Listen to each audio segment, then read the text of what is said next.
Let's get started now with our program, and we begin with a subject that is absolutely central to what the Global Learning Council is all about.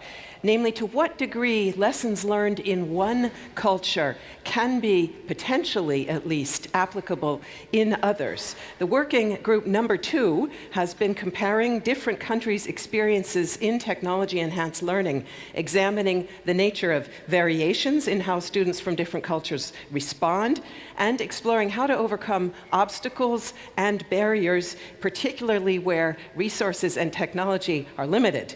So let's hear now about the best practices that they've identified. It is my pleasure to welcome to the stage 2 members of Working Group Number 2.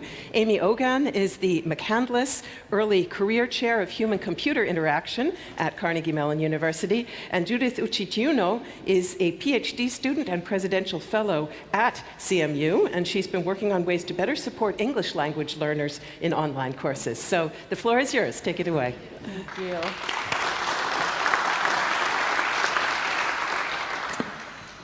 Thanks, everyone, and good morning. So glad to see you all today, particularly all of you from all over the world, as this Global Learning Council has brought you here together today.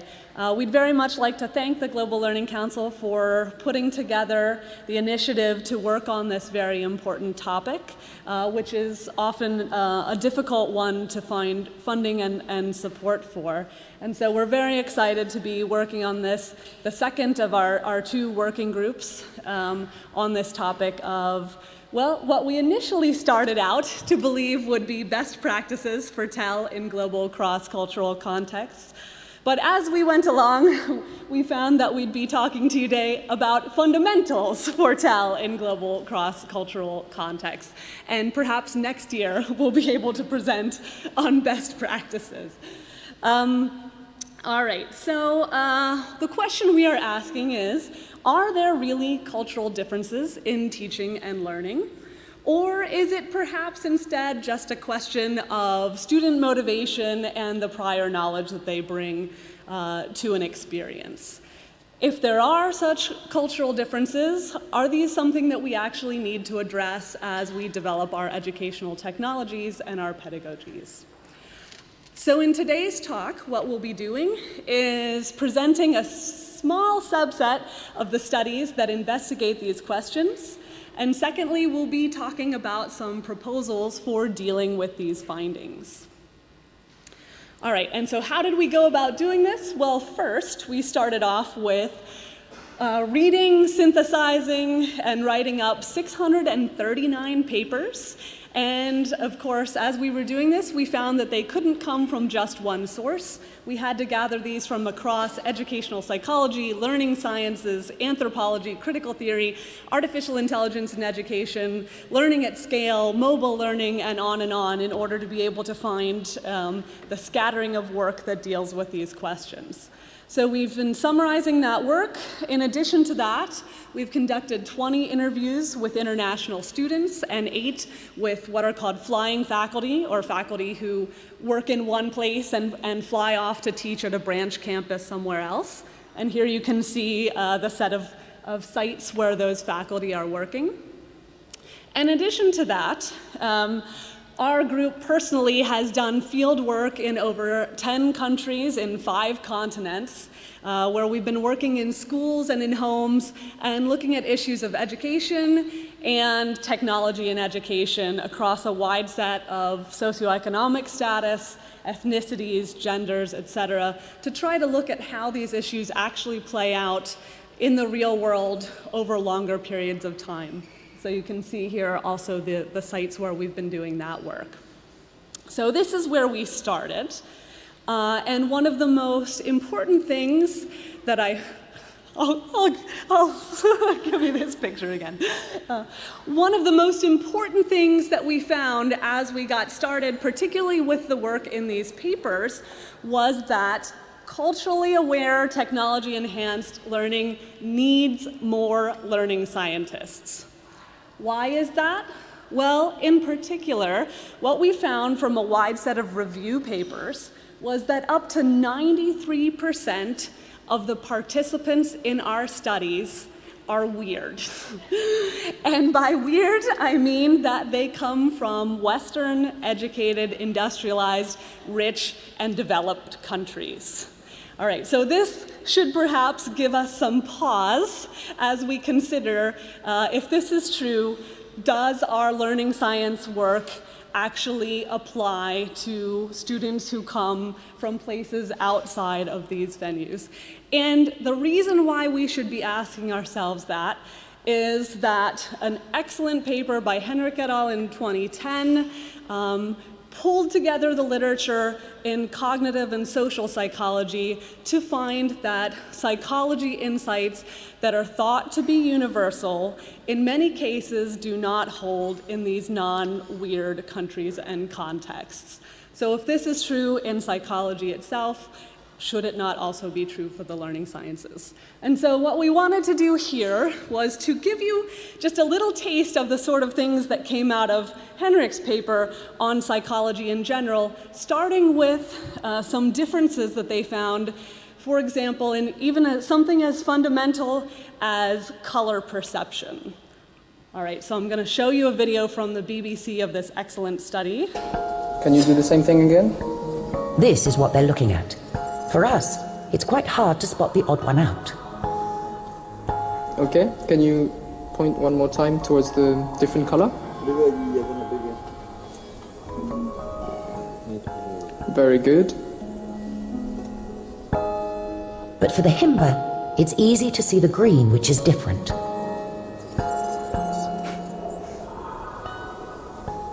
So you see, in this particular trial, this green patch looks very much like the other ones, at least to me, and I think to most other Westerners.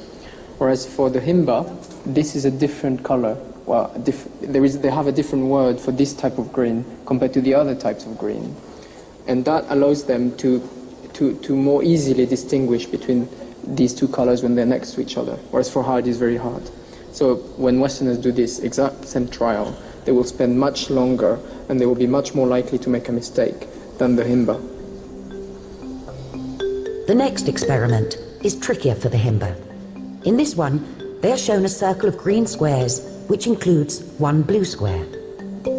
For us, we have separate words for green and blue. But as the himba have the same word for both, it takes them longer to spot the blue.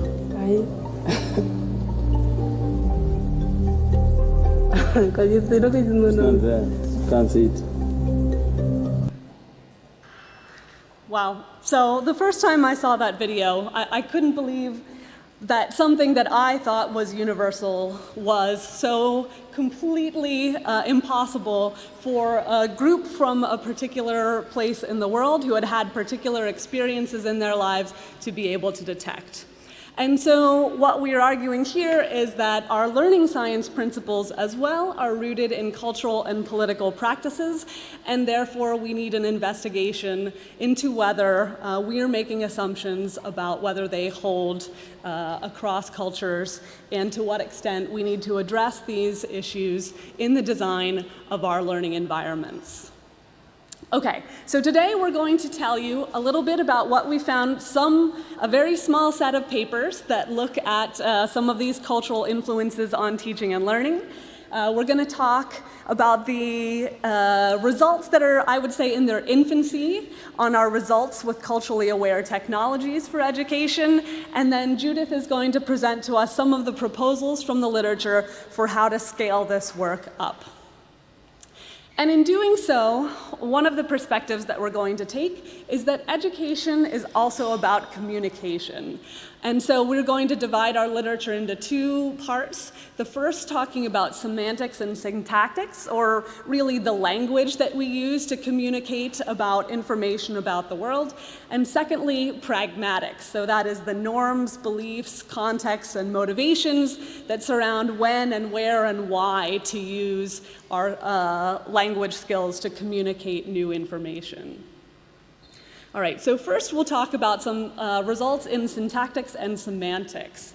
Okay, so of course you probably all agree with the idea of translation. If we cannot understand a particular language, we can't learn the material in that language, and so we need to be able to translate in order to send our educational materials out to a new country. So that one's fairly obvious, right? Okay, so translation, but it turns out that mathematical symbols also vary widely, despite the idea that maybe math is some sort of universal language. And in fact, Erica Mellis has a fantastic paper that shows us about the variations by language, country, application, region, community of practice, etc., in which these mathematical symbols vary. So we'll think about a simple example here. All right, take a look at this number. Now raise your hand if you think this number is less than 10. Less than 10? All right, and how about more than 10? Wow, actually we're at about half and half here. All right, now imagine you're a student and you see one of these numbers coming up on your interface, and you have to try to decide, have we now invented an entirely new numerical system? What's happening? There are 2 decimal points in my new number, right? Imagine the confusion for students when even something as simple as this variation isn't accounted for in their software. All right, now let's think about something as simple as division. So here's an American approach at doing long division. The 8 is on the left. Here's a Spanish approach at long division. Now the 8 has moved over to the right. And even in another region within Spain, we don't have a consistent view of how to do long division. 8's still on the right, but now we've got this crazy symbol where it's upside down to me from my American perspective. And so in fact, in our own field work, I was once in Latin America with a group of teachers from 4 different neighboring Latin American countries who had no idea that their neighbor to the northwest or south used a completely different approach for doing long division that would, and their students weren't able to pick up on the differences between them. All right, so these are really simple, but if we think about this variation even within a language and within a country, we see a very similar phenomenon when we think about language as a whole. And quite a few studies, an enormous number of studies, more than we were able to put up here, have shown that when students are taught to read in their native dialect, the one that they speak at home, this significantly increases their comprehension and their speed at gaining literacy. And so this is something that was found in the 60s and the 70s, an extensive amount of work, and we're still not putting into practice in our educational technologies and in our pedagogies today. All right, so that was a little bit on language, and now we'll move over to the idea of pragmatics, or the contexts, motivations, all of the beliefs that shape the way we use this language. All right, and here's one that I think is really interesting because it addresses a principle that I hold fairly dear in my work as an educational technologist, which is that of learner autonomy. So we should allow learners choices in the work that they do in order to motivate them the most deeply to succeed in their own work. Well, it turns out that this is also not a universal concept. So students in America were given the choice to do a learning task selected for them by the experimenter, selected for them by their mother, or selected on their own. They could make their own choice. And as you might expect, the Americans worked harder at and performed best at the activity that they themselves chose. When this exact same activity was given to Asian learners, maybe you can guess, the choice by their mother was the one that was most successful, both for time on task as well as for performance. And in fact, a related idea, which contradicts some of the principles that we hold dear here, is that a study in Singapore showed that the more students were motivated by performance goals and competition, the higher their achievement. Whereas in the United States, we typically think that goals towards mastery and deeper learning are the ones that are going to be the most successful. All right, so that's dealing with learner autonomy and motivation. We see similar differences in how students engage in classroom conversation, which is a critical part, as we've been talking about over the last 2 days, of how learners engage with their peers, their teachers, and the materials that they're working with. And so there are a number of very interesting results here as well. It's fairly commonly cited that students in Confucian heritage cultures participate less in class, and so that would be students in Korea, Vietnam, China, etc. And in fact, a wide-scale study showed that only 6% of 8th grade students in Shanghai would even consider talking in the middle of class. Something that we talk about a lot, participation, discussion, and the need for student contributions. Now, what's really important here is to understand why that might be the case, to determine whether we would like to support that practice or whether we would like to change it.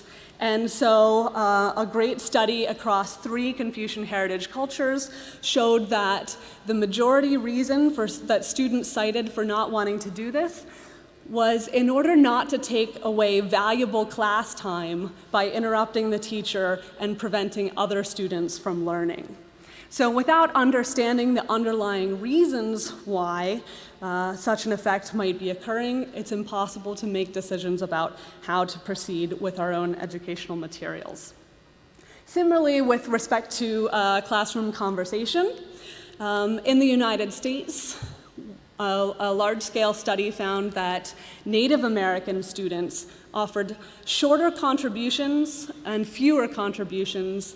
They interrupted the teacher more, and they gazed at their peers rather than the teacher when the teacher engaged in the typical sort of classroom conversation, where one student would talk and then the teacher would ask, does anyone agree, or could anyone offer another opinion? So these students participated less and engaged less and interrupted their teacher more. However, a subsequent study showed that when the format for participation changed, in other words, they allowed overlapping talk. They let the kids talk whenever they wanted and offer contributions at any time. These same students increased their participation. They increased the length of their contributions in class. And not only that, but their reading scores increased as well. So we have to understand the reasons why these phenomena are occurring. And we also need to understand what practices enable these students to flourish. All right, so that was a small set of studies that are just looking at these influences of culture on pedagogy. But let's talk a little bit now about how they may or may not transfer when we're talking about the introduction of technology into the classroom. So one of the things that we're able to do with technology that's really cool is the ability to provide conversational partners for students that are able to talk with them and engage them in learning conversations, such as this virtual agent that you see here today. So this is a growing trend in educational technologies, and there have been several studies now that have shown that when these intelligent agents are able to speak using the student's home dialect, that we see the same effects as we do when this dialect shows up on paper. And so here's a study in which students significantly increased their science learning scores with an agent who spoke in their home African American dialect compared to an agent that spoke in mainstream English. All right. And if we look at some of the pragmatics issues that occur in educational technology, one thing that I've heard mentioned here a lot over the last 2 days is the idea of being able to now, with technology, engage in large-scale educational data mining or learning analytics. So we can now use our technology to collect lots of data, to understand better the processes around learning and the outcomes around learning. And so there's some interesting early early work that has looked at collaboration and these models that lie underneath our intelligent technologies. So here's a group actually from my own field work in Chile. As you can see, 3 students gathered around one machine, even when there are other machines available for them to work on. And by the end of class, 6 students gathered around one machine and working together on solving a tough problem that came up in this mathematical software. And so when we looked at the data, the logs that came out of this system, what we found was that the models that were trying to predict students' help-seeking behavior worked just fine in the United States, where students typically sit down, work diligently at their own machine, and maybe chat a little bit with their neighbor. They were completely unable to predict any of the help-seeking behavior that we saw in our Chilean classrooms, where students were engaging in this very collaborative, communal problem solving that wasn't happening necessarily on the computer. And in fact, we found that almost 20% of work that these students were doing was actually typing on someone else's machine. All right, so similarly, we see that there have been recent results in looking at students' off-task behavior. So one of the things that you can do with technology is detect when students are off working on something else or not paying attention to the educational materials, and that could happen either to fix the materials or to fix the students. Maybe you need to just find a way to get them to pay more attention. Well, some of the results that have come out of this line of work have shown that students in the Philippines are far less likely to engage in off-task behavior than their American counterparts.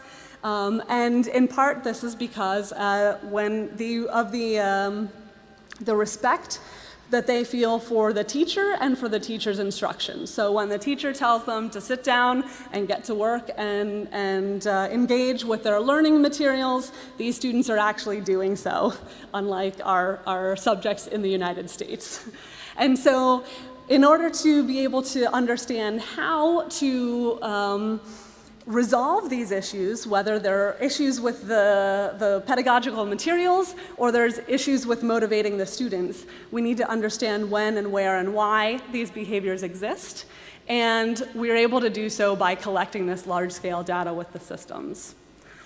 And finally, one exciting place to go with this work is MOOCs. So we now have massive online courses. These enable us to both test these principles at scale, but also more successfully deploy versions of our systems that might work for one group more successfully than they work for another group. And so here's a study that showed that a very standard 8-minute self-regulation intervention that has been used very successfully with students in the United States in many, many studies. When they put this online at the beginning of a course that global students were taking in a MOOC, it did indeed work successfully for students in individualistic cultures, but this intervention had absolutely no effect for students in collectivist cultures. And so this is one of those places where we might very easily be able to determine who gets this intervention when we take it to scale, and maybe we look for something else to motivate students from these other cultures. All right, so I'm going to pass it over to Judith now to talk a little bit about how we might take the rest of these findings up to scale. Thank you, Amy. So I think for me, the main reason why I love this work so much is like my mind is constantly blown in the process of just like reading this kind of information and challenging the beliefs that I have as a researcher, things that I hold dear. So as Amy mentioned, culture has a very profound effect on how students learn and how teachers teach. The gift that educational technology gives us is that it gives us the ability to scale up and provide education in ways that were otherwise impossible. The question now for us as educators and system designers is how do you scale up your learning applications so they are culturally aware? So based on our analysis on frameworks that have proposed ways of making applications culturally inclusive, we came up with two different factors that you have to balance when selecting the right approach for your application, which is balancing learner fit and the scalability of the application, and they often go in opposite directions.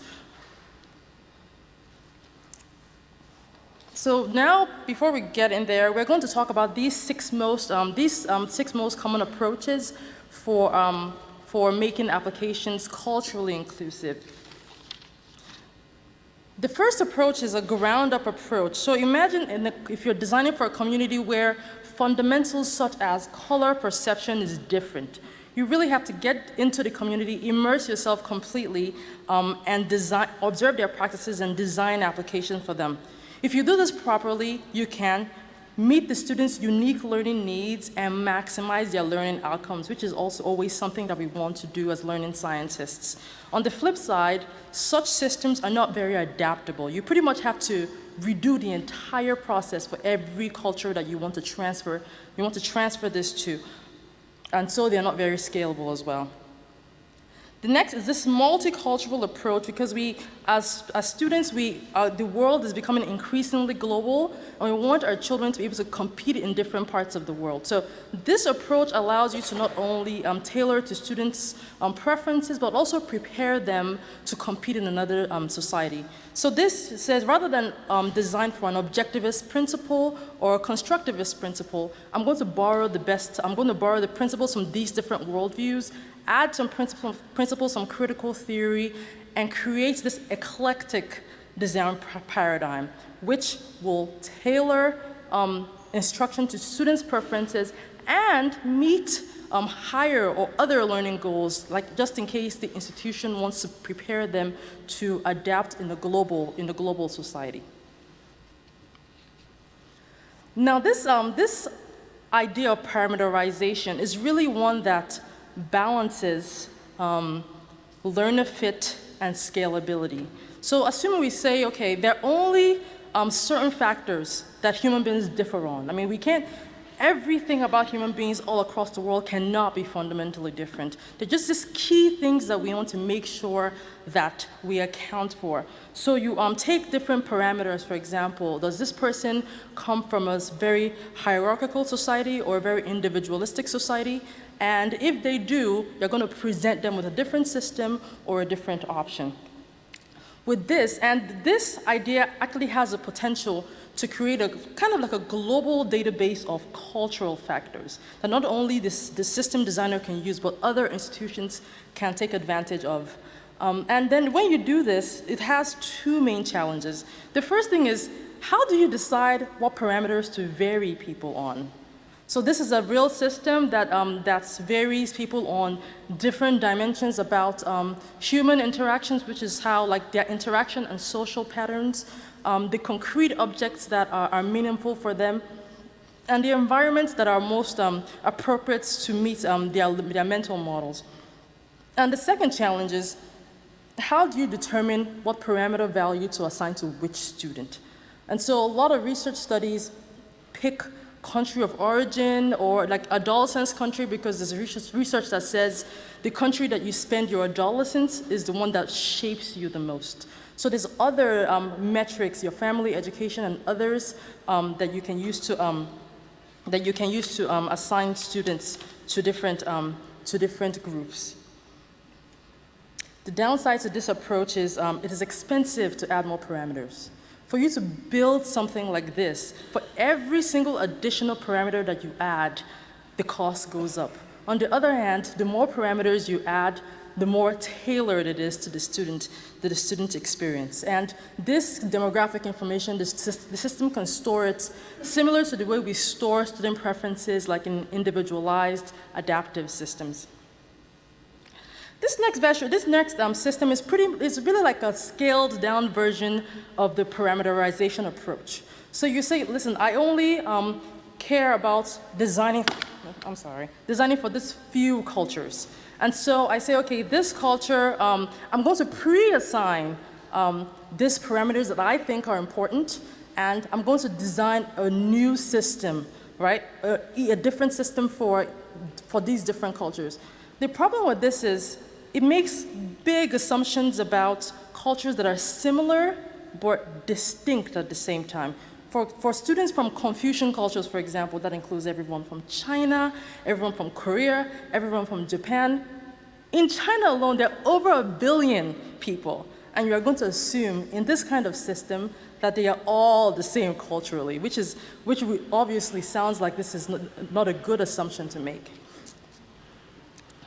And now in this approach, just localizing the content, assuming you have a classroom in the United States with international students where you cannot just gut the entire system and customize it to everybody's culture, you can do something like just localizing the content. And this really just takes the images, it takes the examples, it takes the text, and it changes it into something that students can identify with culturally. So this is an example of like a lemonade stand. This metaphor would be understandable in the US because we associate like hot summer days with lemonade stand, maybe not somewhat in Nigeria where I'm from. So you can customize these surface level things. And the downside of this is this doesn't take account of like different cultural pedagogical styles, student motivation, things that really have serious implications for how we design technology. This doesn't take account for that. And the final approach is, let's say, you know what, technology is this wonderful thing, and it is, right? And if you hand everyone a piece of technology, they're going to learn in the best way that suits them, right? They're going to learn in a way that best meets their personal preferences. And research studies actually show that such practices or such initiatives have been only successful in very few contexts, even with local staff support. And this is an approach that is often proposed for areas that have limited infrastructure, such as limited power supply, limited internet connectivity, lack of technical staff to support these initiatives. And just like tying back to some of the conversation that Amy was having, there are cultural differences in how we address these infrastructure issues.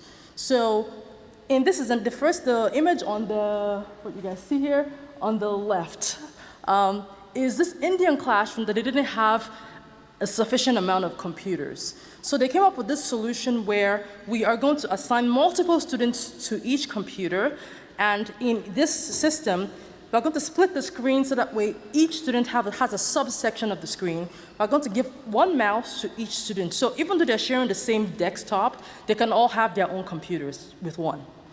This system is not going to work in Amy's Chilean classroom where the students want to work with one mouse, they want to work with one keyboard, they want to work on the same problem, but do it collaboratively.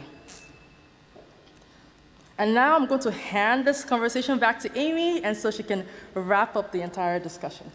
Thanks. All right.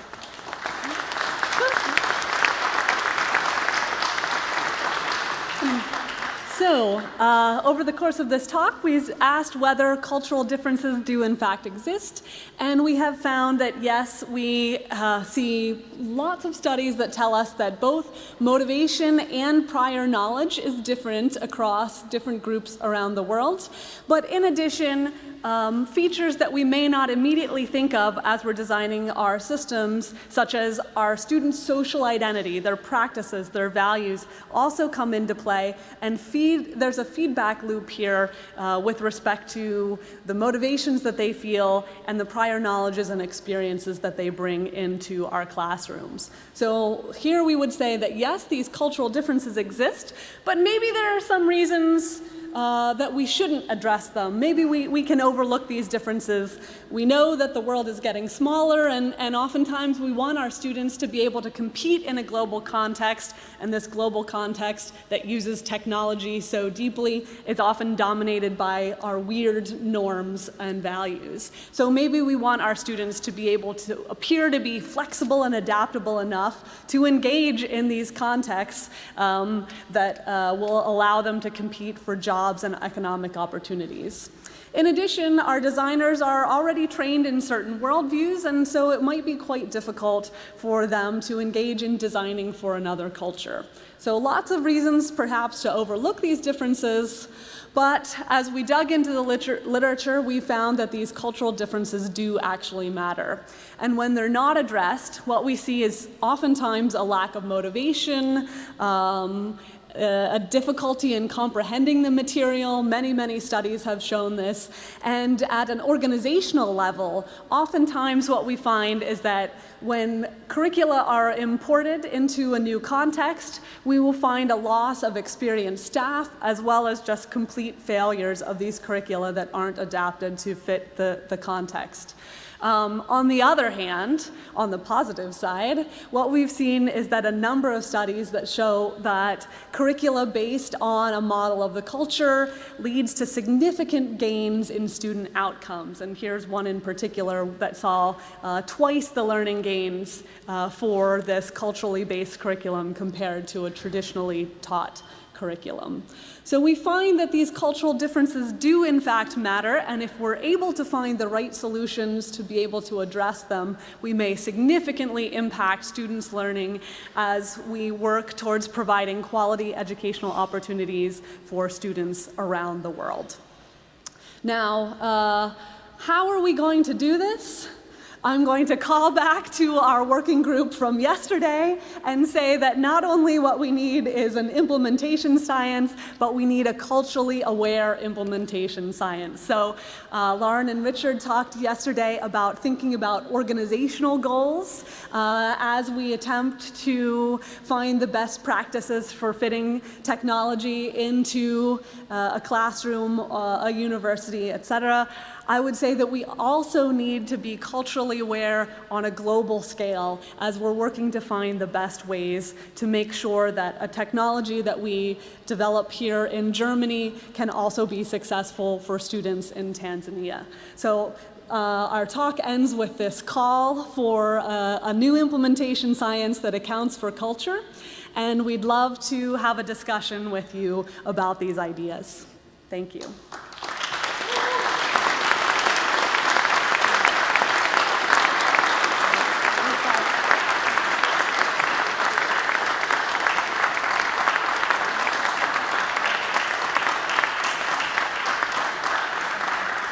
Thank you. Can we switch to the pigeonhole, maybe?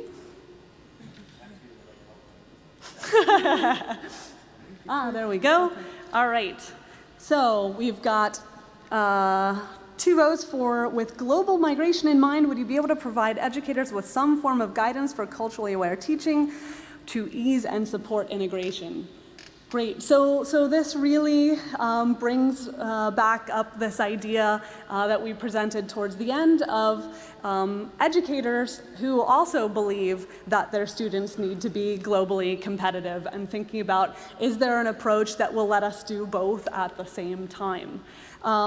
So Judith, one of the approaches that you presented actually might address that. Yeah, so the multicultural approach, which is one that says, you know what, instead of designing for this specific worldviews, let's take from everybody and let's also add principles of critical theory, and not only meet student preferences, but we can move them slowly to a kind of pedagogy that is that we believe that is globally competitive. So there are different approaches that can possibly meet this need, if that's the need for the population. I think at the same time, we are going to end up with teachers who are searching on the web, who are given curricula that are international, and who need to think about how to adapt it for themselves to make it work for the students in their classroom. And of course, we trust teachers to be able to think through the needs of their particular classroom. But one other idea there might be to better publicize some of these lists of parameters, the ways on which various cultures experience and practice teaching and learning differently, and let educators and those who are implementing some of these solutions in the classroom give them this global perspective that lets them think about, well, does this approach match my students? Do I need to shift in this direction in order to make it work for my children? So being able to provide these lists of learning science principles, but how they may vary by culture, and give that to our educators, I think is one way that we might approach helping them understand the various issues at play. Yes. How do you avoid stereotypes while being culturally sensitive? Yeah, that is one issue. Oh, I should mention, so this, of course, was a very short set of the results that we found.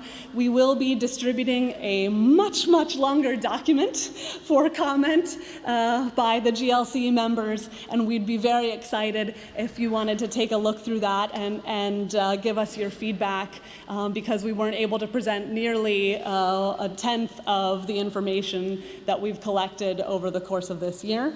And in that document, we do talk about how to deal with stereotypes at the same time as being culturally sensitive. And so I think this is where we need to be clear that an approach, for example, such as the very limited set of multiple versions of a system where we might assume that all learners in a classroom fit into one of these 4 values is going to be much more prone to this idea of stereotypes or fitting students into a box. And so I think whatever approach you might choose as you're designing your system, being aware that none of these things are constant, that every student belongs to multiple cultures at the same time. You might be a Native American, but you're also an American, and you're also a global citizen, and you're also an engineer. Being aware that our systems need to be flexible enough to allow students to take a path through it that works for them and not make assumptions is a key component, and I think would lead us towards certain solutions rather than others. And also with stereotypes, I think we have to keep an open mind that the things that we believe that are true may be flawed. And so keep an open mind to asking people who are entrenched in a certain culture their opinions, or how does this really work? I know I left Nigeria when I was 17, and my perspective of the United States was completely different based on what I watched on TV. But I didn't know the perspective that people in the United States had about people from Africa. I just thought, oh, we lived in this city with big buildings, and we could fly everywhere, we had internet. I didn't know, right? And then I come to the US, and I'm like, wait, this is what they see about Africa? So it's like, there are different things, but you have to keep an open mind and just seek the opinions and the perspectives of people who actually have deeper knowledge about the culture that you're designing for. Right. So this is one of the reasons why we've done so much field work in our own group, is so that we're not shipping off solutions that we think will work for a particular context and don't really. So another thing that we do is, I showed you 10 countries where we've done work. We couldn't do any of that work without working very closely with local collaborators who understand the context on the ground, who are able to pinpoint any of those places where stereotypes might be existing and where we want to be careful or more flexible about the approaches we're taking. So that's, in addition to this implementation science, I encourage you to work with collaborators from around the globe in order to get perspectives that bring a variety of world viewpoints into focus. All right, let's see. Our next top voted, what learning behaviors are common across cultures that we can build on? Yes. So this is where we come to another one of Judith's potential solutions. So this is the parameterization approach, where we say, okay, listen, there must be some things, right, that people fundamentally agree on. So maybe, and this is just hypothetically speaking, everybody wants to maybe get educated so they can get a job. And so whatever instruction that you give them has to be economically, in that cultural context, profitable. Maybe that's one common thing, and then we vary on the rest. So this parameterization idea is that you say, on these things, these are like fundamental things that we all agree on, and so let's keep that constant. And for these other things, there are big cultural variations in how we design, how we present, and we can make changes on that. But I think the question that they were really trying to ask us is, can we say the specific learning behaviors that are universally applicable? And I think that I don't know the answer to that question. I don't know about you, Amy. Well, I think this is exactly the point.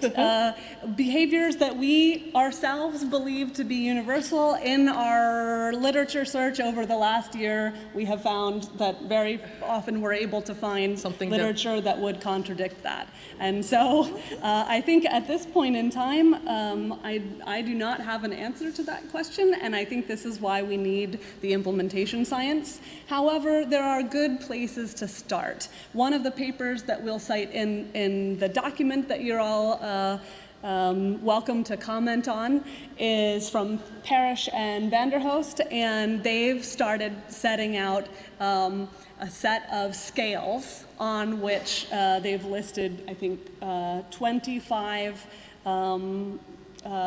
features of the classroom and where different cultures might fall on a scale for each of those features. So I think that's a really nice place to start. But this is one of those places where they don't have research to back up every feature and every endpoint of the scale. And so that's a great place for learning scientists to step in, take that work, and really show us quantitatively that these features exist. I think our time is up. These are fantastic questions, and we would love to talk to you about them over the rest of the day. And please email us, and we'd be very happy to get into a deeper conversation about any of this. Please read our document and send us comments, and we will be continually editing and working on this to be able to place on the GLC website so that the GLC is able to promote these ideas about fundamentals and hopefully soon best practices for culturally aware technology. Thank you.